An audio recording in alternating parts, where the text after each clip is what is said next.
Good morning students, welcome back to botany class. हमने gymnosperm start किए थे। पिछले 2-3 वीडियोस में मैंने आपको जनरल कैरेक्टर्स जिम्नोस्पर्म के बताए। उसके अलावा हमने कंपेयर किया कि किस प्रकार से जिम्नोस्पर्म्स जो हैं वह एंजियोस्पर्म से डिफरेंट होते हैं। क्या ऐसे कैरेक्टर्स हैं जो कि अलग करते हैं जिम्नोस्पर्म को एंजियोस्पर्म से, वो हमने यहाँ पर देखा पिछले वीडियोस में। इसके अलावा हमने क्लासिफिकेशन ऑफ जिम्नोस्पर्म्स का भी आपको उसके बारे में भी बताया था। आज हम शुरू करने वाले हैं साइकस के बारे में, जो कि आपके एक जनरा है और इस जनरा का पूरा मॉर्फोलॉजी, एनाटमी, रिप्रोडक्शन, इसका फर्टिलाइजेशन, पूरा वापस से स्पोरोफाइट का डेवलपमेंट और लाइफ साइकिल, सभी के बारे में आपको पूरी जानकारी नेक्स्ट वीडियोस के अंदर मिलेगी। इस पर्टिकुलर वीडियो के अंदर हम साइकस की क्या क्लासिफिकेशन होता है उसका, और जनरल मॉर्फोलॉजी कैसी है, मतलब बाहरी रूप से साइकस को अगर हम देखते हैं तो प्लांट में किस प्रकार के कैरेक्टर्स, किस प्रकार के लक्षण आपको दिखाई देते हैं, उसके बारे में आपको विस्तृत जानकारी इस वीडियो में मिलेगी। तो हम शुरू करते हैं साइकस से। और 2 जनरा भी हैं जो कि आप जिम्नोस्पर्म्स में पढ़ेंगे, मैं बता देती हूँ आपको। साइकस के अलावा हमें पाइनस और एफेड्रा भी पढ़ना है जिम्नोस्पर्म में, जो कि लिविंग जिम्नोस्पर्म्स हैं। हम फॉसिल्स की भी बात करेंगे। एक लास्ट यूनिट जो इस पेपर में हमारी है वह फॉसिल पे है। उसमें हम और कुछ जिम्नोस्पर्म्स के बारे में भी बात करेंगे, कुछ टेरिडोफाइट्स के बारे में भी बात करेंगे वहाँ पर, जो कि फॉसिल हैं। लेकिन अभी हमने जो बात करी है टेरिडोफाइट्स की भी, वो सारे लिविंग हैं, अभी मिलते हैं हमें प्लांट वो। और उसी प्रकार से जिम्नोस्पर्म भी जो हम यहाँ तीनों स्टडी करने वाले हैं, साइकस, पाइनस और इफेड्रा, जो हम पढ़ने वाले हैं, जो हमारे कोर्स में हैं, उनमें से ये तीनों ही जनरा जो हैं लिविंग हैं। तो पहला जनरा हम आज स्टार्ट कर रहे हैं, और ये जो पहला जनरा है साइकस, इसका क्लासिफिकेशन और जनरल जो मॉर्फोलॉजी है वो आज इस वीडियो में हम डिस्कस करेंगे। सबसे पहले क्लासिफिकेशन अगर हम देखते हैं तो आप देखिए, ग्रुप जो है यहाँ पर स्पर्मेटोफाइटा है। जैसा कि मैंने आपको पिछले वीडियो में, जिसमें क्लासिफिकेशन हमने डिस्कस किया था डिटेल में, उसमें आपको बताया था कि स्पर्मेटोफाइटा ग्रुप जो है उसमें दोनों प्लांट आते हैं, जिम्नोस्पर्म भी आते हैं और एंजियोस्पर्म भी आते हैं। क्यों? क्योंकि दोनों ही प्लांट जो है वह बीज बनाते हैं, सीड फॉर्मेशन दोनों ही प्लांट में होता है। और स्पर्मेटोफाइटा से मतलब है, स्पर्मेटो से मतलब है सीड प्लांट से है, फाइटा मीन्स प्लांट। तो स्पर्मेटोफाइटा में दोनों ही प्लांट इंक्लूड होंगे, जिम्नोस्पर्म भी और एंजियोस्पर्म भी। तो कॉमन ग्रुप जो है वह स्पर्मेटोफाइटा है। सब ग्रुप हमने लिखा है यहाँ पर जिम्नोस्पर्म में। अब आपको बताया कि जिम्नोस्पर्म में जो है डिफरेंट क्यों है। सीड प्लांट तो है, जैसे एंजियोस्पर्म सीड प्लांट है, जिम्नोस्पर्म भी सीड प्लांट है, लेकिन ये किस प्रकार से भिन्न है एंजियोस्पर्म से, कि इसमें जो बीज बनता है वह बीज जो है वह नेकेड होता है, मतलब उसके चारों तरफ ओवरी की वॉल नहीं पाई जाती। ऐसा क्यों? क्योंकि यहाँ पर फ्रूट नहीं बनता है और फ्लावर भी यहाँ पर नहीं बनता है। लेकिन अगर आप एंजियोस्पर्म की बात करते हैं तो वहाँ पर फ्रूट भी बनता है और फ्लावर भी बनता है। तो ओवरी वॉल यहाँ पर नहीं पाई जाती है बीज के चारों तरफ, इसलिए इनको नेकेड सीडेड प्लांट्स भी कहा जाता है। तो इसलिए सब ग्रुप हमने यहाँ लिखा जिम्नोस्पर्म में। डिवीजन की अगर हम बात करते हैं तो डिवीजन यहाँ पर है साइकैडोफाइटा, क्लास है साइकैडोप्सीडा, ऑर्डर है साइकडेल्स, फैमिली है साइकडेसी और जीनस है साइकस। साइकैडोफाइटा या साइकैडोप्सीडा, साइकडेल्स जो हम बोल रहे हैं, बेसिकली इनमें जो मेंबर्स आते हैं वो मेंबर्स जो हैं वह साइकैड्स कहलाते हैं। इस ऑर्डर के अंदर जो साइकेडेल्स ऑर्डर आप देख रहे हैं यहाँ पर, इस ऑर्डर में 9 लिविंग जनरा पाए जाते हैं और अबाउट 100 स्पीशीज़ उनकी पाई जाती है। तो इतने प्रकार के प्लांट्स इसमें पाए जाते हैं, जिनमें से 9 लिविंग जनरा हैं यहाँ पर। उनमें से एक जनरा है साइकस, जो कि हम पढ़ रहे हैं, और उसके बारे में अभी आपको और जानकारी हम देंगे अगली स्लाइड में। अगर हम कैरेक्टर्स की बात करते हैं कि ये जो साइकेडेल्स हैं इनमें किस प्रकार के कैरेक्टर्स, किस प्रकार के लक्षण होते हैं, तो आप ये देखिए कि जो साइकेड्स होते हैं वो ज़्यादातर वुडी प्लांट होते हैं, एक आध को छोड़ के बाकी सारे प्लांट वुडी हैं। लीव्स, यहाँ पर अगर लीव्स की बात करते हैं तो लीव्स पिन्नेटली कंपाउंड होती हैं और वर्ल्स मतलब चक्र के अंदर अरेंज्ड होती हैं। स्टेम के ऊपर वर्ल्स आपको मिलेंगे, चक्र मिलेंगे। क्योंकि पिन्नेटली कंपाउंड होती हैं तो एक एक जो उसमें पिन्नेटली कंपाउंड लीफ आपको पता है कि उसमें लीफलेट्स पाई जाती हैं। तो जो लीफलेट होती है, अगर हम हर एक लीफलेट को देखते हैं तो वहाँ पर सिंगल मिडरिब पाई जाती है और लेटरल वीन्स वहाँ पर एब्सेंट होती है, नहीं पाई जाती है।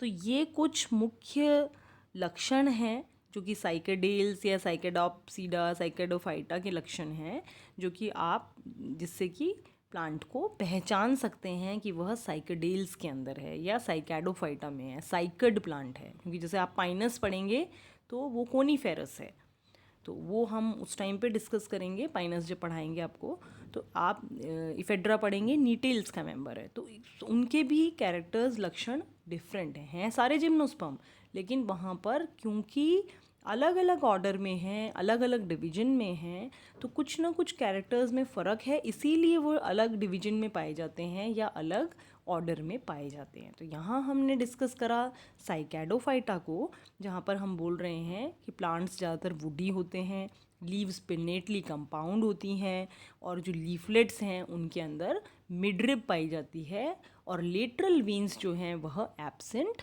होती है। तो ये हो गए कैरेक्टर्स ऑफ साइकेडेल्स। अब हम शुरू करते हैं साइकस के बारे में। सबसे पहले डिस्ट्रीब्यूशन कि कहाँ कहाँ साइकस जो है वह पाया जाता है। तो पहली बात कि ऑर्डर साइकेडेल्स जो कि मैं आपको बता चुकी, उसमें साइकस जो है वह वाइडली डिस्ट्रीब्यूटेड है, मतलब उसका डिस्ट्रीब्यूशन बहुत अच्छा है ओवर द वर्ल्ड। अगर आप देखते हैं पूरी दुनिया में देखते हैं तो बहुत जगह पे आपको साइकस देखने को मिलता है, जैसे कि जापान में, ऑस्ट्रेलिया, इंडिया में मिलेगा, Indo China, China, Mauritius, Africa, Nepal, Bangladesh, Sri Lanka, Myanmar, सब जगह पे आपको साइकस देखने को मिलता है। और अगर हम इंडिया में बात करते हैं तो नेचुरली कहाँ ग्रो करता है, तो naturally Orissa, Assam, Meghalaya, Tamil Nadu, Karnataka, Andaman and Nicobar islands में ग्रो करता है नेचुरली। कुछ स्पीशीज़ इसकी अगर हम देखें तो इंडिया के अंदर जो स्पीशीज़ पाई जाती हैं तो उसमें कॉमन स्पीशीज़ होती हैं साइकेस सर्सिनालिस, साइकेस पैक्टिनेटा, साइकेस रोम्फिया और साइकस बेडोमाई। ये जो स्पीशीज़ हैं ये वाइल्डली पाई जाती है, मतलब इनको ग्रो करने की ज़रूरत नहीं, वाइल्डली भी आपको वाइल्ड स्टेट के अंदर बहुत आप अच्छे से इनको देख सकते हो। और लेकिन नेचुरली आपको बताया नेचुरली ग्रो कहाँ करती है, हमारे यहाँ पर राजस्थान में नेचुरली ग्रो नहीं करती। यहाँ पर जो साइकस आप देखेंगे वह हम कल्टीवेट करते हैं, मतलब लगाते हैं उसको।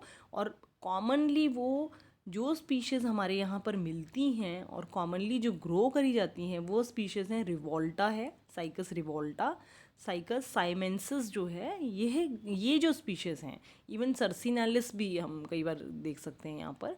तो ये जो स्पीसीज़ हैं ये आपको ग्रो करनी पड़ती है, गार्डन्स वगैरह में आपने कहीं पे देखे होंगे तो वहाँ पर ये सब कल्टीवेटेड हैं, इन सबको लगाना पड़ता है, अपने आप नहीं उगती। लेकिन नेचुरली अगर आप देखेंगे तो उड़ीसा है, असम है, हिल स्टेशंस जो थोड़ा सा ह्यूमिड सा क्लाइमेट है जहाँ पर, वहाँ पर आपको ये नमी वाले स्थान पर वहाँ पर आपको नेचुरली भी ग्रो करती हुई दिखाई देती हैं।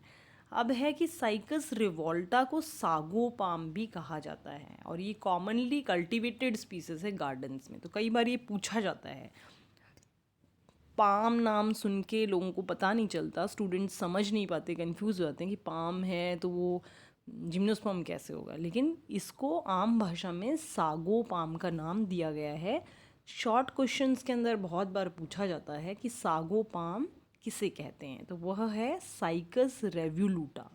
तो साइकस रेवुलूटा को सागो पाम के नाम से जानते हैं। अब आते हैं हम मॉर्फोलॉजी पर कि बाह्य रूप से जो लक्षण हमें दिखाई देते हैं जिसके द्वारा हम प्लांट को पहचान सकते हैं वो कौन से लक्षण हैं साइकस के।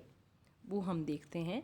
जैसे कि सबसे पहला पॉइंट जो है ये आप जानते भी हैं कि साइकस जो है वह स्पोरोफिटिक प्लांट है और डिफ्रेंशिएट होता है रूट, स्टेम और लीव्स के अंदर। साइकस प्लांट जो है उसका डिफ्रेंशिएशन है, आपको रूट भी दिखेगी इसमें, लीफ भी दिखेगी और स्टेम भी आपको दिखाई देता है। दूसरा, ये बहुत स्लो ग्रोइंग होता है। अगर आप गार्डन में भी लगाते हैं तो बहुत जल्दी इसकी ग्रोथ नहीं है, बहुत स्लो ग्रोइंग है, लॉन्ग लिव्ड है, लेकिन इसकी एज काफ़ी होती है, काफ़ी लंबा ये ग्रो करता है। पेरिनियल प्लांट है, मतलब इसकी पूरी जो लाइफ साइकिल है प्लांट की वो कई सालों में जाके पूरी होती है। ऐसा नहीं है कि एक साल में, अगर क्योंकि एक साल में अगर लाइफ साइकिल, जैसा मैंने पिछले वीडियो में भी आपको बताया था, तो वो तो होता है आपका एनुअल प्लांट, लेकिन यहाँ पर लाइफ साइकिल कई सालों में पूरी होती है, तो इसको हम पेरिनियल प्लांट कहते हैं। Resembling a palm tree in external appearance, कि देखने में ये आपको पाम की ट्री जैसा लगता है, इसलिए ही इसको सागो पाम जो है, रेविलूटा को सागो पाम इसीलिए कहा जाता है, पाम जैसा देखने को लगता है। और प्लांट जो है उसमें कॉलम के रूप में आपको एरियल ट्रंक दिखाई देता है, जो तना है वो लंबा सीधा तना दिखाई देता है, और ऊपर क्राउन की तरह, ताज की तरह आपको पिन्नेटली कंपाउंड लीव, सिर्फ ऊपर जो है स्टेम का जो ऊपरी सिरा है, जैसे कि आप इसमें देखते हैं, खजूर वगैरह में देखते हैं, नारियल के पेड़ में देखते हैं, क्या होता है, लंबा ट्रंक होता है और ऊपर के सिरे में आपको लीव्स दिखाई देती हैं। उसी प्रकार से यहाँ पर भी आपको क्राउन जो है वह ऊपर लीव्स का दिखाई देता है और ट्रंक जो है वह लंबा सीधा ट्रंक आपको दिखता है। तो इस तरीके से आप पहचान सकते हो। लेकिन हाइट की अगर हम बात करते हैं तो हाइट इसमें 1.5 से 3 मीटर से ज़्यादा हाइट नहीं होती, चाहे लंबा प्लांट चाहे कितना भी पुराना हो। 1.5 से 3 मीटर एवरेज हाइट अगर हम माने तो एवरेज हाइट इसकी ये होती है। अब आते हैं हम हर चीज़ डिस्कस करेंगे, रूट्स डिस्कस करेंगे, स्टेम डिस्कस करेंगे और लीफ डिस्कस करेंगे। तो सबसे पहले रूट्स की बात करते हैं। रूट यहाँ पर टैप रूट सिस्टम पाया जाता है, लेकिन अकॉर्डिंग टू वर्सडेल, एक साइंटिस्ट थे 1906 में, उन्होंने बताया कि सिर्फ टैप रूट सिस्टम ही नहीं पाया जाता, टैप रूट सिस्टम रिप्लेस हो जाता है और उसकी जगह एडवेंटिशियस रूट्स ले लेती हैं। तो इस प्रकार का यहाँ पर सिस्टम है। और अगर हम रूट्स की बात करेंगे तो बहुत इम्पॉर्टेंट एक प्रश्न बनता है कि रूट जो है यहाँ पर 2 प्रकार की पाई जाती हैं। एक नॉर्मल रूट तो है ही, जिसको हम कह रहे हैं कि वह टैप रूट है, या बाद में जाके एडवेंटिशियस रूट्स मिल जाती हैं, वो रूट तो है ही। उसके अलावा भी यहाँ पर एक रूट पाई जाती है जिसको कहते हैं कोरोलॉइड रूट। कोरोलॉइड रूट जो है, ये देखिए कोरोलॉइड रूट, तो यहाँ पर एक तरीके से एक नॉर्मल रूट हो गई जो कि टैप रूट सिस्टम है, और एक कोरोलॉइड रूट हो गई। बहुत इम्पॉर्टेंट प्रश्न है ये, परीक्षा की दृष्टि से आपको अगर आप देखें तो कोरोलॉइड रूट पे कई बार प्रश्न आता है, डायग्राम भी आ जाता है सिर्फ। कई बार कोरोलॉइड रूट क्या है लिखने के लिए आता है, तो बड़ा क्वेश्चन है तो आप डायग्राम भी बनाएंगे, लिखेंगे भी। और कई बार ये शॉर्ट क्वेश्चंस में भी आता है, अभी हम डिस्कस करते हैं इसे। तो नॉर्मल रूट जो है वह टैप रूट सिस्टम है, और दूसरी जो रूट है वह है कोरोलॉइड रूट। तो नॉर्मल टैप रूट सिस्टम जो है वह रूट जो है वह पॉजिटिवली जियोट्रॉपिक है। आपको पता ही है रूट्स जनरली पॉजिटिव सारी ही रूट्स होती हैं, कुछ मैंग्रोव प्लांट्स और कुछ रूट्स देख छोड़ के सारी ही नेगेटिवली जियोट्रॉपिक होती है, मतलब सॉइल की तरफ बढ़ती हैं, डीप सॉइल में चली जाती हैं। और यहाँ पर रूट्स में हेयर्स नहीं पाए जाते, it possesses no root hairs. यहाँ इस नॉर्मल रूट के अंदर रूट हेयर्स नहीं होते। तो और इनका फंक्शन क्या है, प्लांट को सॉइल में बांधे रखना, और दूसरा पानी को एब्जॉर्ब करना और मिनरल्स को एब्जॉर्ब करना और ऊपर प्लांट तक पहुंचाना। ये इस नॉर्मल रूट सिस्टम का काम है। ये देखिए, ये अगर हम प्लांट देखते हैं साइकस का, तो आप ये ट्रंक देख रहे हैं, ये ट्रंक है जो कि बिल्कुल कॉल्यूमेनर है, बिल्कुल सीधा है, और ये स्टेम है, और ये लीव्स जो हैं ये सिर्फ टॉप पे लगी हुई है यहाँ पर। और ये हर एक लीव्स अगर आप देखेंगे तो पिन्नेटली कंपाउंड लीफ आपको दिखाई देती है। नॉर्मल रूट मैं आपको बता रही थी, नॉर्मल रूट जो फॉर्म होती है उसमें टैप रूट सिस्टम है तो लेटरल ब्रांचेस भी फॉर्म होंगी, और जो लेटरल ब्रांचेस हैं वह पहले हॉरिजॉन्टली ग्रो करेंगी। हॉरिजॉन्टली से मतलब है ज़मीन में सीधा ग्रो करेंगी। हॉरिजॉन्टल का मतलब होता है जैसे ऐसे ग्रो करेंगी, इस तरीके से, ठीक है। और बाद में जो है बाद में वर्टिकली अपवर्ड हो जाएंगी, बाद में जाके ऊपर की तरफ में ग्रो करने लग जाएंगी, और फिर उनमें डाइकोटोमस ब्रांचिंग भी हो जाएगी, मतलब हर एक लीफ दो में विभाजित सी दिखाई देगी। और ये जो ब्रांच्ड लीफ हैं ये कोरल आपने पढ़े होंगे, कोरल मासेस की जैसे लगने लग जाती हैं, और इसीलिए इसको कोरोलोइड रूट का नाम दिया गया है। कोरोलोइड रूट जो है, अब जब हम इंटरनल स्ट्रक्चर पढ़ेंगे तो आपको बताएंगे कि उसमें एक जोन होती है जिसमें कि एल्गी निवास करती है, और एल्गी कौन सी होती है, ब्लू ग्रीन एल्गी निवास करती है जिसका नाम है एनाबिना, ये मोस्टली पाई जाती है। अब प्रश्न यहाँ पर शॉर्ट क्वेश्चन जो आता है परीक्षा में वो ऐसे पूछा जाता है कि कोरोलोइड रूट में कौन सा ऑर्गेनिज्म, कौन से माइक्रो ऑर्गेनिज्म पाए जाते हैं। तो माइक्रो ऑर्गेनिज्म कौन सा है, एल्गी, यहाँ पर आप बोल सकते हो ब्लू ग्रीन एल्गी। कौन सा ऑर्गेनिज्म है, कौन से ग्रुप एक और है जो कि यहाँ पर एसोसिएटेड रहता है, तो एक और ग्रुप है एल्गी ग्रुप, और वो एल्गी कौन सी है, ब्लू ग्रीन एल्गी है जिसको कि एनाबिना कहा जाता है, वह इसमें आपको मिलेगा।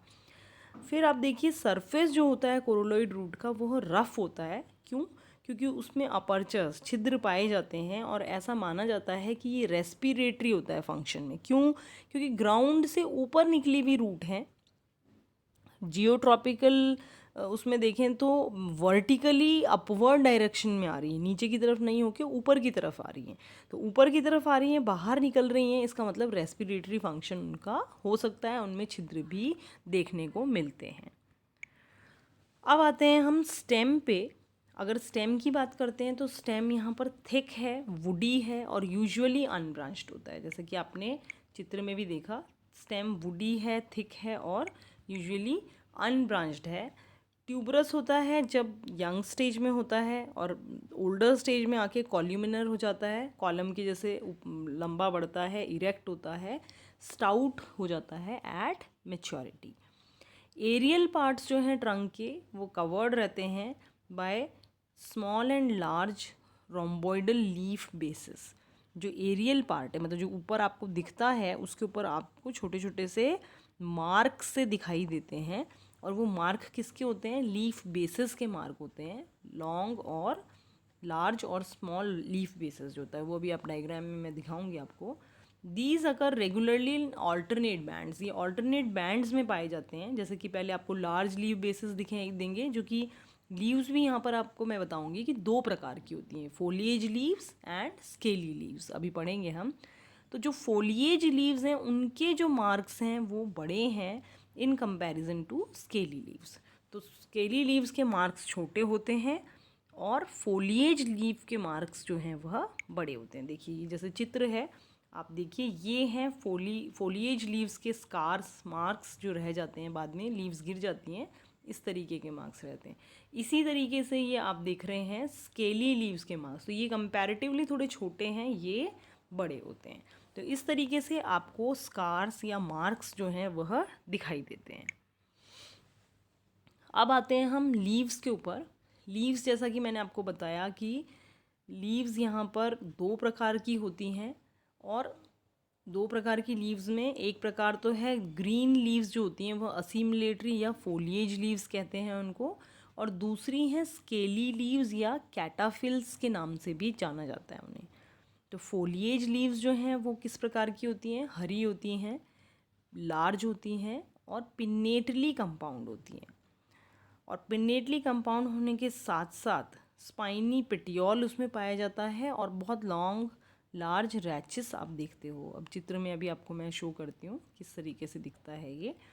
और एपेक्स पे आपको पहले भी बताया था, अपने चित्र में भी हमने देखा कि स्टेम का जो तना जो है उसका ऊपरी हिस्सा जो है उस पर ताज की तरह, क्राउन की तरह ये पिन्नेटली कंपाउंड लीव्स जो हैं वह रहती हैं। और रैचेस पार्ट जो है वो लीफलेट, उसके ऊपर लीफलेट लगी हुई होती है। इसको ध्यान से देखने की ज़रूरत इसलिए है कि जब आप इंटरनल स्ट्रक्चर में आपको पढ़ाऊंगी तो इनका सबका टीएस काट के, या प्रैक्टिकल जब हम करते हैं तो रैचेस का अलग से टीएस काटते हैं, लीफलेट का अलग से काटते हैं, तो वो आपको पता होना चाहिए कि कहाँ पर किस भाग को रैचेस कहा जाता है। तो अभी आप चित्र में आपको देख के ज़्यादा अच्छा समझ में आएगा। लीफलेट जो है वह सेसाइल है, मतलब उसमें कोई पिटियोल नहीं है। इलोंगेटेड है, लंबा होता है, ओवेट शेप का हो सकता है या लेंसियोलेट भी हो सकता है, और मार्जिन्स उसके फ्लैट हैं, मतलब कि मार्जिन्स में कोई कट वगैरह कुछ नहीं होता, फ्लैट मार्जिन्स पाए जाते हैं। हर एक जो लीफलेट है उसमें एक सिंगल मिडरिब या मिडवीन होती है, लेटरल वीन्स एब्सेंट होती है। ठीक है, हम चित्र देख लेते हैं पहले। ये देखिए, अगर आप चित्र देखते हैं तो ये पार्ट जो है आपका, ये पेटियोल है, इसमें लिखा हुआ नहीं है, लिख देते हैं हम।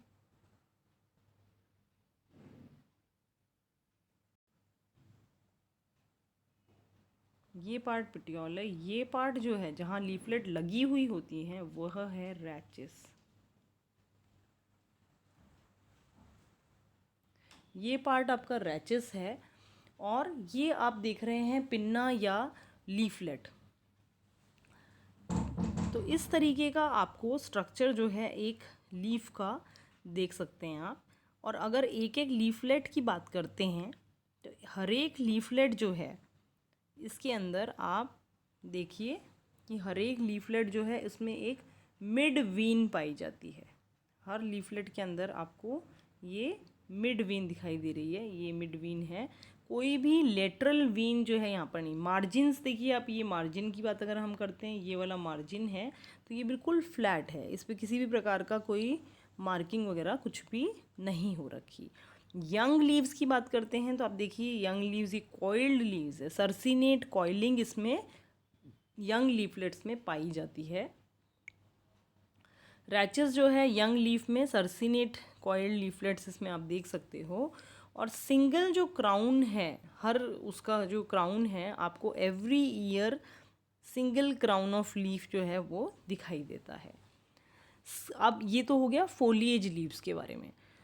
दूसरा हम देख रहे हैं स्केली लीव्स। तो स्केली लीव्स जो होती हैं ब्राउन कलर की होती हैं, ड्राई होती हैं और कुछ ट्राइंगुलर सी होती हैं। और एक एंड जो है उनका ट्राइंगुलर इसलिए कह रहे हैं कि उनका एंड जो है वह पॉइंटेड होता है, और वो भी एपेक्स पे, जहाँ स्टेम का बिल्कुल ऊपरी सिरा है वहाँ पर मौजूद होती हैं।